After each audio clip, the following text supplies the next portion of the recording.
আমি ধ্বংস। এই জীবনে যতটুকু দুঃখ আমি পেয়েছি, সত্যি বলছি, তার এক বিন্দুও বহন করার শক্তি আমার ছিল না।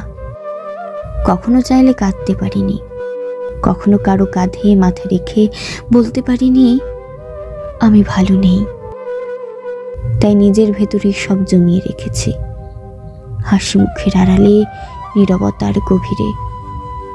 মানুষ ভাবে আমি শক্ত, আমি নির্লিপ্ত, আমি সব পারি, অথচ জানি না ভেতরে ভেতরে আমি কতবার ভেঙেছি।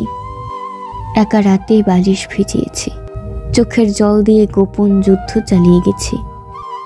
আমি নিজেকে এতবার জোড়া লাগিয়েছি যে এখন নিজের আসল রূপটাই ভুলে গেছি। কখনো ভেবেছি হয়তো এই দুঃখগুলো সামলে নিতে পারবো, হয়তো সময় ঠিক করে দেবে সব কিছু। কিন্তু বাস্তবতা হলো আমি আয়ত্তের বাইরে দুঃখ ধারণ করতে করতে এখন নিজেই ধ্বংস হয়ে গেছি। এখন মনে হয় আমি আর আমি নেই, আমি কেবল এক ভাঙা মানুষ, যার ভেতরে অনেক কথা জমে আছে, কিন্তু শোনবার কেউ নেই।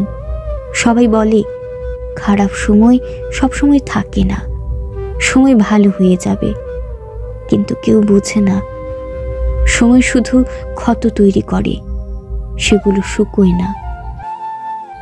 আমি এখন কেবল একটু নীরবতা, মুখে হাসি, চোখে অন্ধকার, আর মনে একরাশ দুঃখের বোঝা নিয়ে প্রতিদিন বেঁচে থাকার অভিনয় করে যাই।